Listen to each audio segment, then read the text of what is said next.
yaitu sholat tepat pada waktunya. Artinya tidak lama azan berkumandang, kita langsung bergegas untuk melaksanakan ibadah sholat. Namun dalam kenyataannya sering kita, Bapak Ibu, kita kalah dengan pekerjaan dunia. Kita kalah dengan bujuk rayu syaitan. Satu tetes darah, seorang ibu ketika melahirkan seorang bayi, itu belum bisa membayar jasa baik seorang ibu yang melahirkan anaknya yang tadi.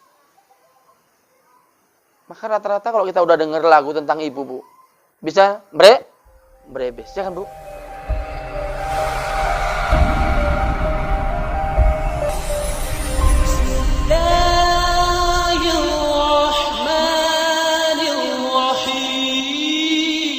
Bismillahirrahmanirrahim. Assalamualaikum warahmatullahi wabarakatuh.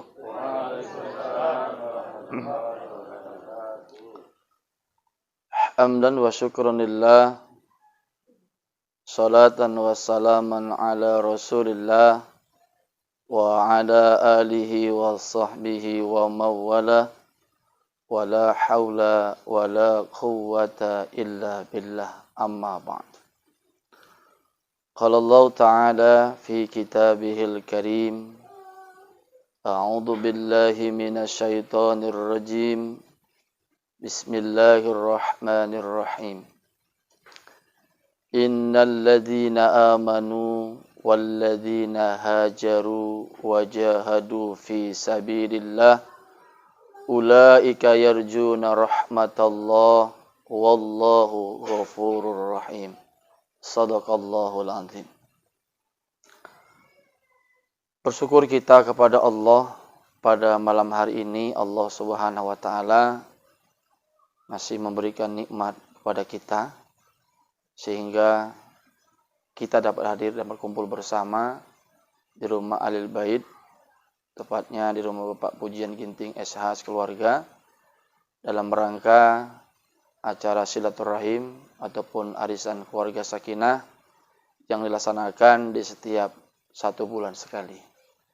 Mudah-mudahan pertemuan kita pada malam hari ini mendapatkan ridho, rahmat dan barokah dari Allah Subhanahu wa taala. Amin.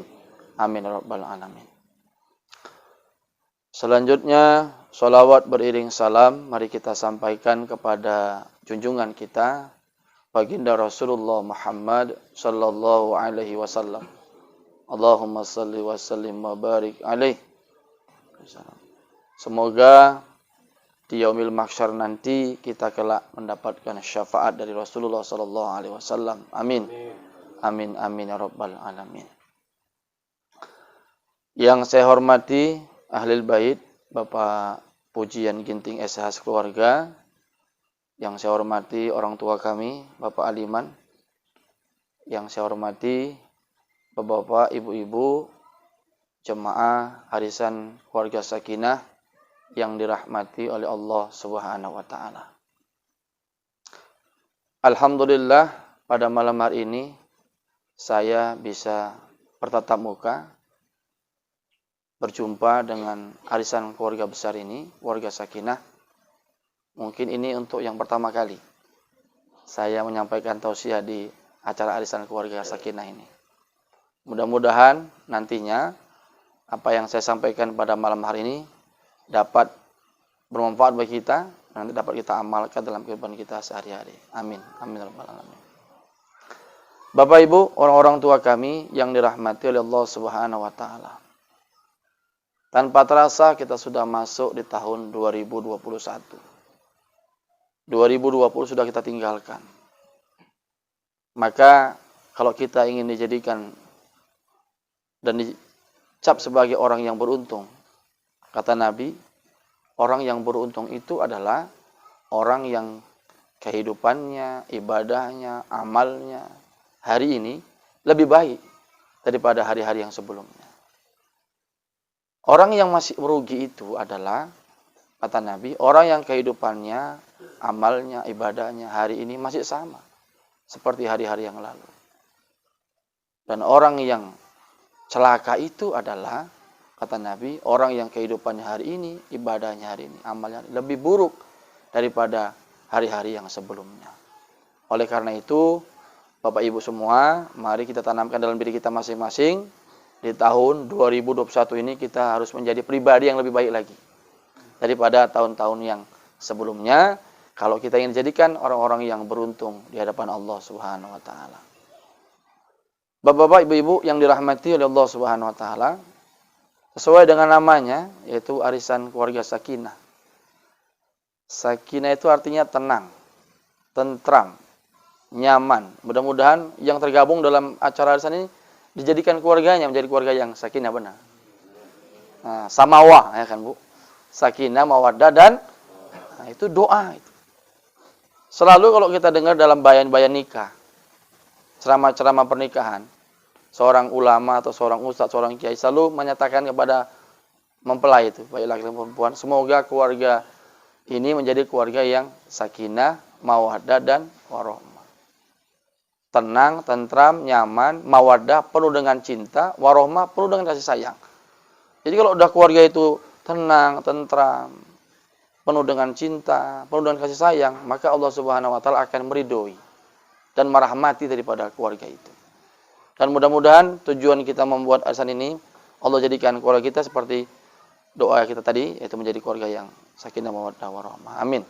Amin, amin, ya rabbal alamin.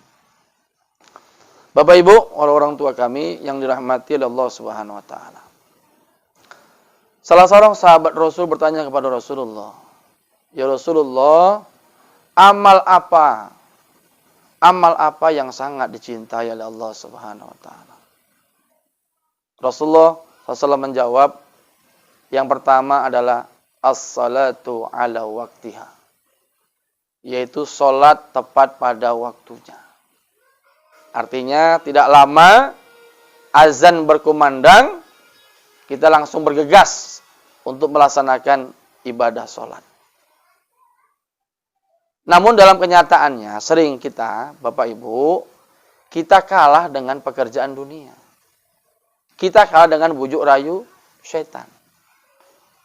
Terkadang syaitan membisikkan dalam diri kita, dalam hati kita, udahlah, selesaikan dulu pekerjaanmu, nanti aja itu sholatnya.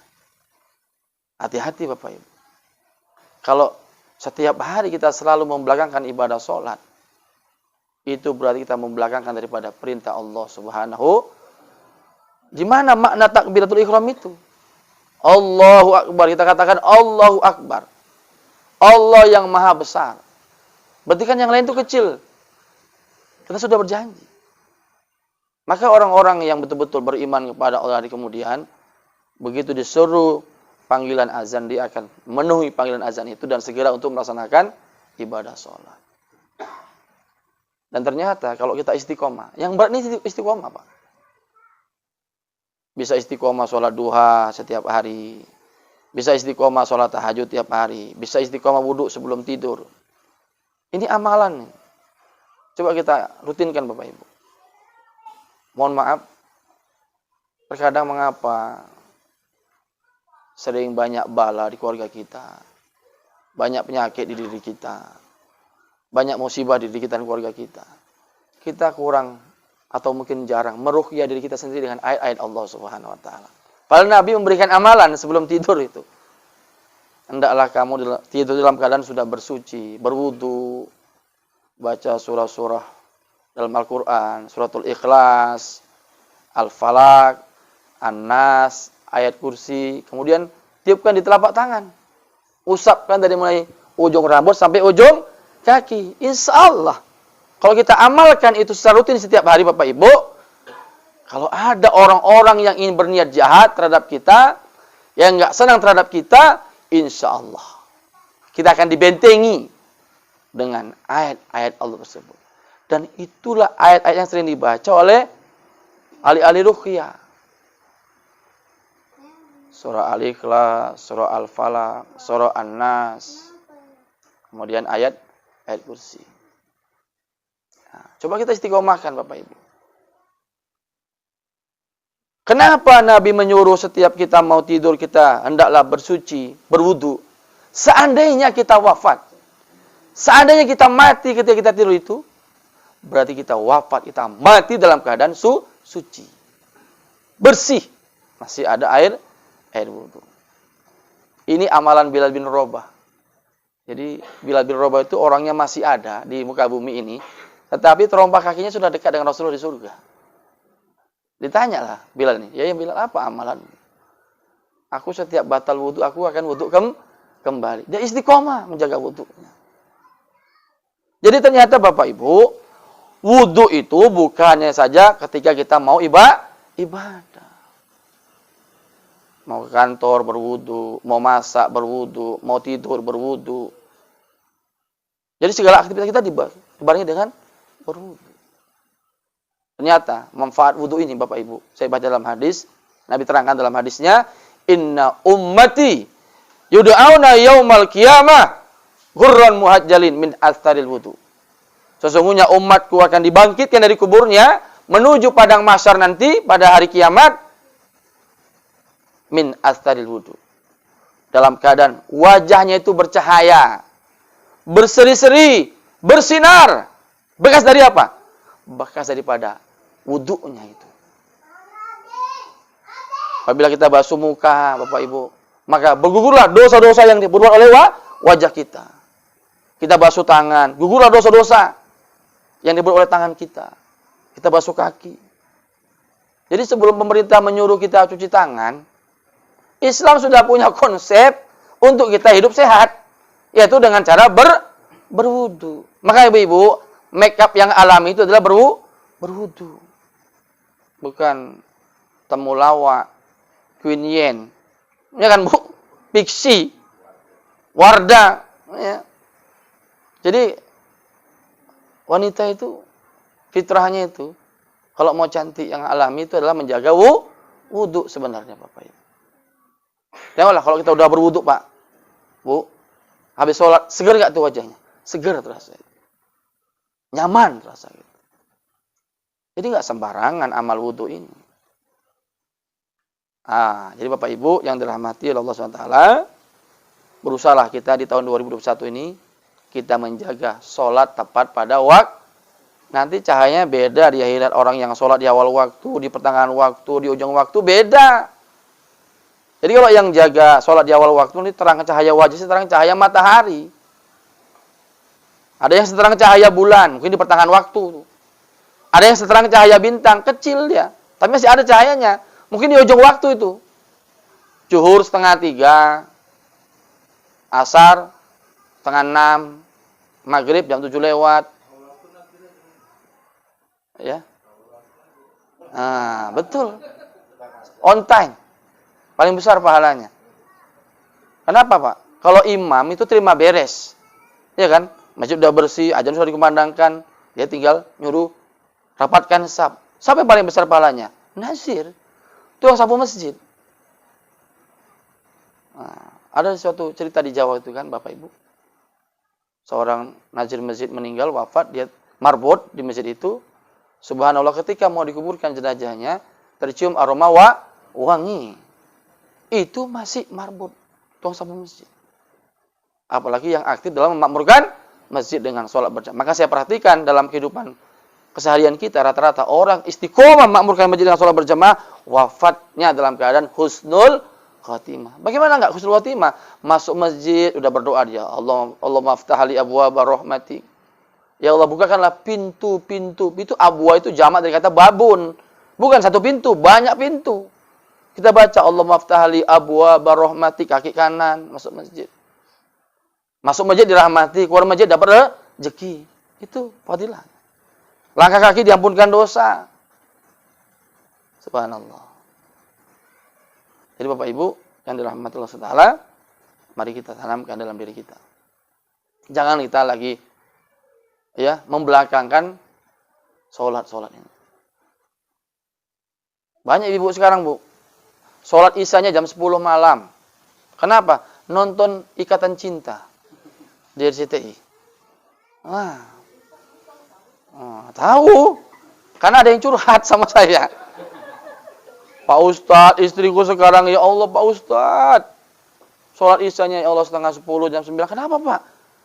nunggu siap film Ikatan Cinta di CCTV. Diikuti ceritanya itu, Bu. Ya Allah. Kalau dulu kan aku menangis di Indosiar. Sekarang udah berganti. Sampai rating nomor 1 sekarang itu katanya. Sinetron itu. Ya Allah. Jadi ada setan gepeng, Pak. Setan gepeng itu apa? HP. Ini setan gepeng. Banyak orang lalai gara-gara HP ini. Maka disebut ulama-ulama dulu ini setan gepeng. Nah, ada setan peta. Apa itu? TV. Nah, hati-hati kita dengan berhala-berhala seperti itu. Yang pada akhirnya kita nggak bisa istiqomah lagi untuk sholat di awal waktu. Nanti ketika dibangkitkan dari kubur menuju padang mahsyar ada yang tidak ada cahayanya. Siapa itu? Itulah orang Islam yang tidak pernah sholat. Nabi katakan, as-sholatun nur. Sholat itu adalah cahaya. Jadi malaikat nanti nggak susah menandai mana orang-orang yang rajin sholat, rajin berwudu dengan yang tidak. Nanti orang muazin itu tandanya apa di akhirat? Lehernya panjang. Dilebihkan, bukan berarti kayak jerapah itu, bukan. Sebagai penanda saja. Inilah dulu tukang azan ini di masjid ini. Nah, lehernya lebih panjang ketimbang kita orang yang tidak pernah azan. Jadi salah satu jenazah yang di antara 10 jenazah yang jasadnya utuh, salah satu jasad itulah jasadnya para muazin. Maka dulu saya masih kecil, Pak. Disampaikan guru kami fadilah azan subuh di hari Jumat. Berebut untuk bisa azan di hari Jumat subuh itu. Untuk mendapat keberkahan fadilah azan subuh di hari Jumat. Hari ini apa yang terjadi? Anak mudanya pun tolak-tolakan azan. Nah, itu. Bapak Ibu yang dirahmati Allah SWT, itu amalan pertama yang dicintai Allah. Yaitu sholat tepat pada istiqomah. Jadi orang istiqomah itu berat memang. Ya, berat. Yang kedua, amalan yang dicintai Allah SWT adalah birrul walidain. Berbuat baik kepada kedua orang tua.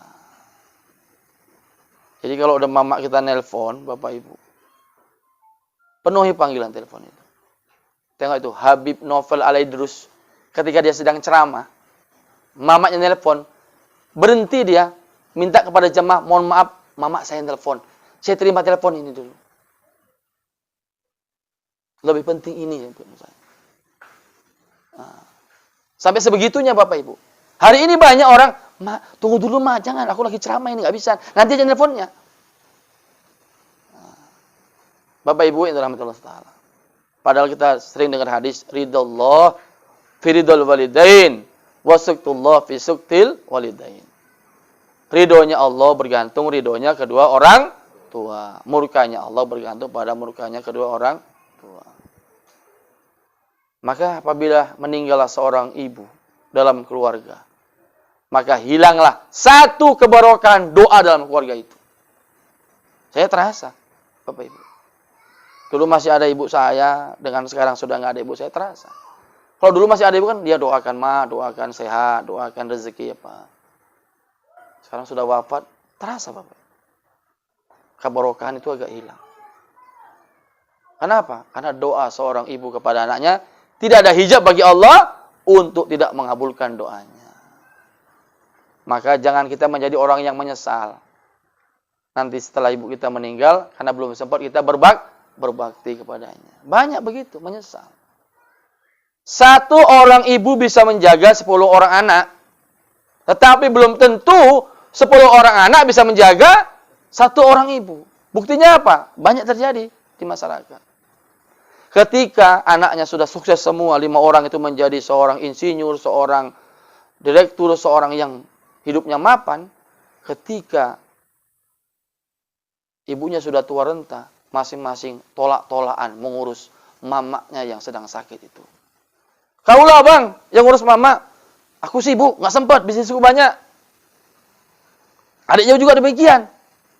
Yang ironisnya Bapak Ibu, saya pernah lihat dan saya dengar, ibunya yang sedang sakit itu, yang udah tua itu, dititipkan di pantai jompo. Na'udzubillah, summa na'udzubillah min dzalik.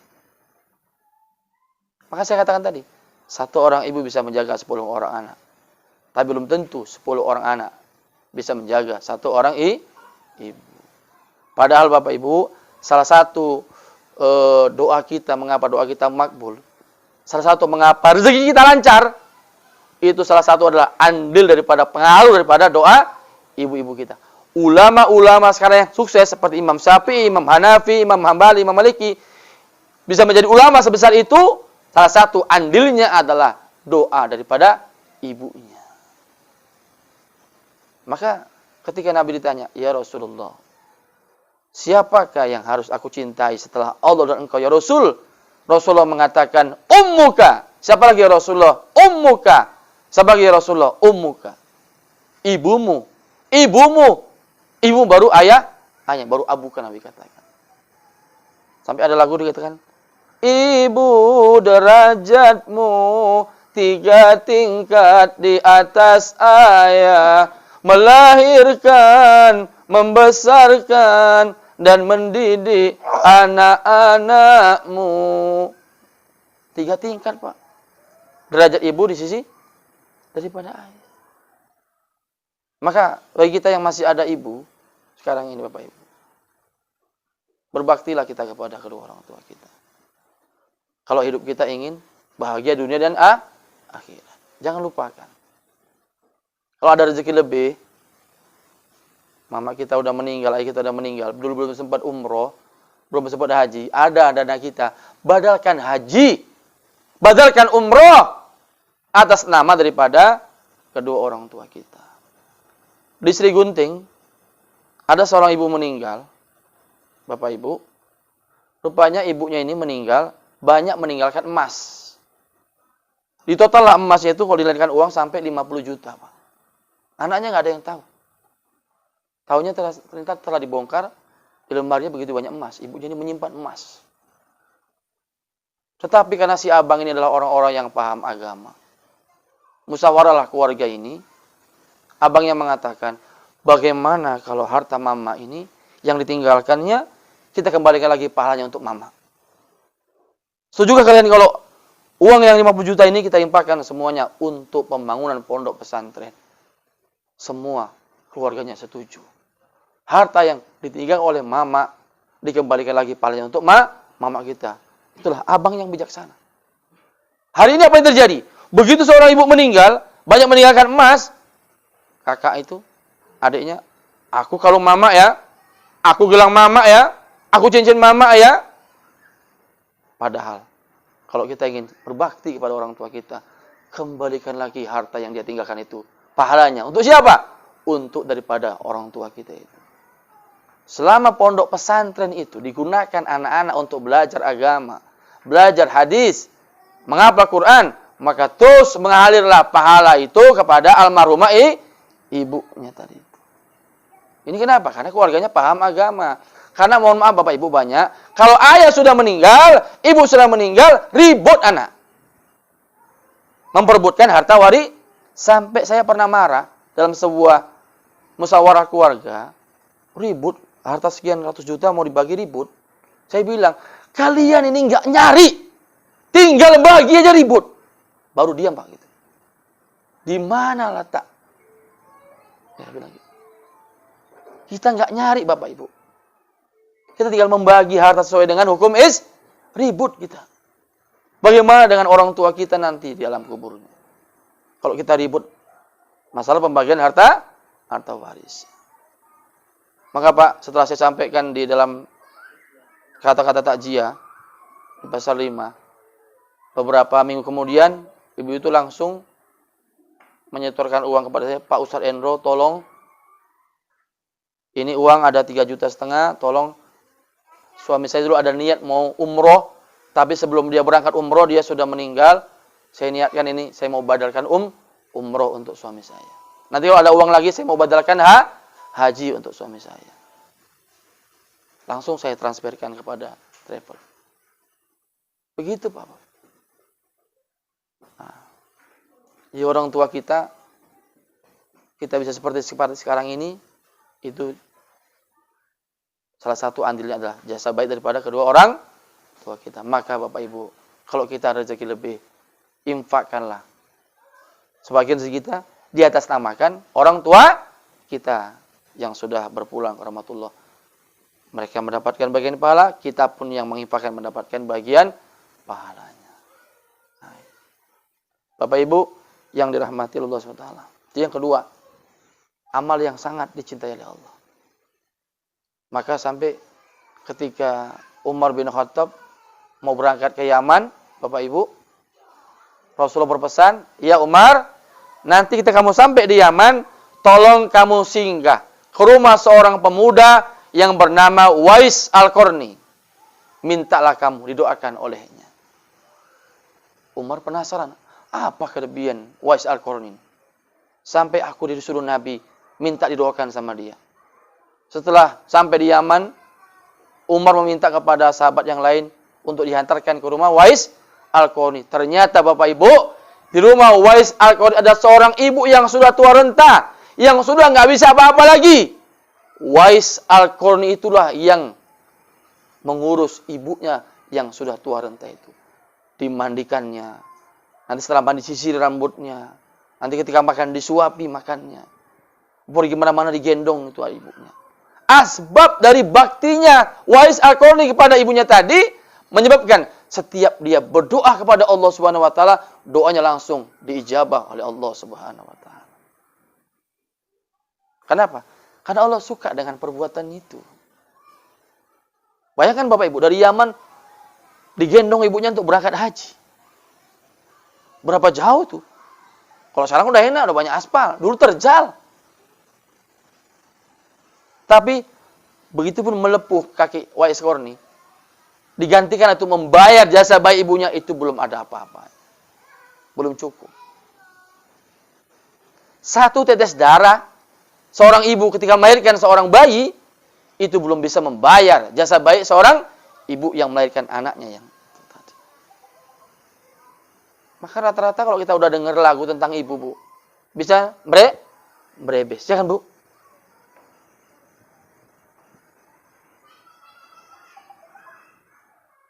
Bapak Ibu yang dirahmati Allah Subhanahu wa taala. Kalau saya sekarang sudah yatim piatu. Nah, piatunya kemarin tahun 2020 Januari. Ini pas mau setahun lah ini, Bu. Tanggal 22 ini setahun lah. Nah, kalau orang Jawa bilang mendak pertama, ya kan. Tanggal 22 ini. Dulu kalau mau pergi kerja itu mau berangkat apa, saya mampir dulu gitu. Mak, doakan sehat-sehat, banyak rezeki. Sekarang udah, kalau saya kalau udah pulang ke Purwo, lewat rumah itu saya nangis. Karena dulu mama saya sering duduk di depan begitu kan, begitu. Nangis saya. Teringat gitu. Kayaknya belum sempat menghajikan mama, mengumrohkan mama gitu kan. Belum sempat berbakti yang sepenuhnya. Maka saya kaget sekali. Orang pagi saya masih ngantar sayuran untuk mama saya. Saya pulang malam dari Pakam, dikabarkan habis maghrib mama saya meninggal. Wah, rasanya Bapak Ibu. Begitu dengar kabar ibu kita meninggal tuh, rasanya ya Allah, kayak runtuh bumi ini ya kan Bapak Ibu. Teringat kayak mana pengorbanan orang tua kita terhadap diri kita itu. Nah, itu. Jadi sungkemnya itu jangan setahun sekali. Nek royo aja ya kan Bu. Nah, sekali-sekali datang. Kita datang ke rumah orang tua kita Bapak Ibu, nggak bawa apa-apa, datang aja kita, udah seneng dia. Nengok anaknya akur-akur, nggak ada yang berantem, nggak ada yang ribut, udah seneng dia. Itu udah cukup bagi dia. Nah, maka jangan sampai anak kita seperti anak panah, Pak. Tahu anak panah, Pak? Panah kalau udah di ini kan busurnya, pernahkah busurnya balik? Itulah anak yang merantau ke negeri seberang, sudah sukses, sudah jaya, sudah berhasil, tapi nggak pernah pulang. Itu anak panah. Ada yang lebih parah lagi, anak lesong. Tahu lesong? Apa tuh? Apa namanya itu? Ditumbuk itu kan? Alu. Sampai legok, itulah anak yang udah tua pun orang tuanya masih minta ini, minta itu. Udah susah. Itu anak yang ngentek-ngenteki. Ada nggak kayak gitu Bapak Ibu? Ada. Ngabisin. Habis harta orang tua kita gara-gara adik kita itu. Atau abang kita itu. Ada. Tapi jadilah anak kita menjadi anak tangga. Dari bawah. Naik ke atas. Sudah atas, nggak lupa sama yang di. Nah, kalau kita naik tangga kan, udah naik, turun lagi. Itu udah anak tangga. meniti kadar di bawah, proses sukses sampai atas, nggak lupa sama yang di bawah lagi, itulah jadi anak tangga. Nah, maka disebutlah rumah kita rumah tangga. Nah, itu ada maknanya, filosofisnya ada itu, kenapa rumah itu bertangga. Nah, kenapa orang Jawa itu Pak kalau menikah ada mijat telur, itu saya tanya sama tukang nemukan, apa itu maknanya? Itu biar pengantin ini pecah pemikirannya. Seperti pecahnya itu, pecah pemikirannya. Menjadi dewasa. Siap menghadapi masa. Makna basuh kaki suami itu, itulah makna bakti seorang istri harus berbakti kepada suami. Bapak, ibu-ibu, seandainya boleh Bu, sujud manusia dengan manusia, akan Nabi perintahkan seorang istri sujud sama suaminya. Kenapa? Saking begitu tinggi derajat seorang suami itu dalam keluarga. Nah, maka Bu, jangan lawan-lawan Bu sama suami Bu. Nanti hapus amalnya. Dek, buatkan teh manis, buat sendiri di belakang. Ah, itu awat tuh. Hapus nanti amalnya Bu. Nah, karena apa? Kita berproses ini dengan arisan ini untuk menciptakan keluarga kita menjadi keluarga yang sakinah. Kenapa? Masuk ilmu kan tiap bulan. Oh, begini rupanya. Oh, begini. Terakhir Bu, betulnya banyak amalan cinta Allah. Yang terakhir adalah wa tujahidu fi sabilillah. Yaitu berjuang, berjihad di jalan Allah. Itu amal yang sangat dicintai oleh Allah Subhanahu wa taala. Seorang suami, Pak, mencari nafkah yang halal untuk anak istri, itu dia sedang berjihad. Seorang ibu yang mengerjakan pekerjaan rumah dengan sabar, dengan ikhlas, itu juga ya, jangan grundel ya Bu. Ini nyuci banyak kali grundel, banyak kali pun. Sekarang yang berpahala bukan istri Bu, Sanken, Toshiba, karena masuk mesin cuci sekarang kan. Kalau dulu Pak, dibopong di atas, ke sungai lagi nyucinya, manual, maka besaran pahala ibu dulu kalau bicara pahala. Kenapa? Semakin susah suatu pekerjaan, semakin besar pahalanya. Semakin susah kita ke masjid, ya Pak, semakin besar pahala. Allah Pak menilai prosesnya. Tadi kata Pak Azab, azan Isya selesai ya, berhenti. Jadi ibu-ibu, bapak-bapak yang dirahmati Allah Subhanahu. Coba kita amalkan ini. 3 amalan yang sangat dicintai oleh Allah. Termasuk kita hadiri majelis taklim ini juga inilah kita mendapatkan pahala jihad fi sabi. Ada hadisnya. Man kharaja fi baitihi fi talabil ilmi fahuwa fi sabilillah hatta yarji. Barang siapa yang keluar dari rumahnya guna untuk menuntut ilmu, mempelajari satu bab ilmu, maka dihitunglah pahalanya seperti orang yang berjihad di jalan Allah sampai nanti dia kembali lagi pulang ke rumahnya. Jadi Pak, sampai kita belum pulang ke rumah, kita masih dihitung pahala jihad fi sabi. Seandainya mati, jangan mati sekarang Pak Ustaz. Mati kita meninggal setelah pulang dari sini, kita mati dalam keadaan jihad fi sabilillah. Karena sedang menuntut ilmu. Bapak Ibu. Syukur-syukur Bapak Ibu kita mati dalam badan sedang sholat. Amin. Lagi baca Quran meninggal. Amin. Lagi sedang sujud terakhir meninggal. Ya, mudah-mudahan. Demikian yang dapat disampaikan Pak Pujian. Singkat waktunya, pada maghrib. Ini kalau pada Isya bisa panjang. Tapi ini mungkin yang dapat disampaikan, mudah-mudahan bermanfaat. Usikum wa nafsi bitaqallah. Wassalamualaikum warahmatullahi wabarakatuh.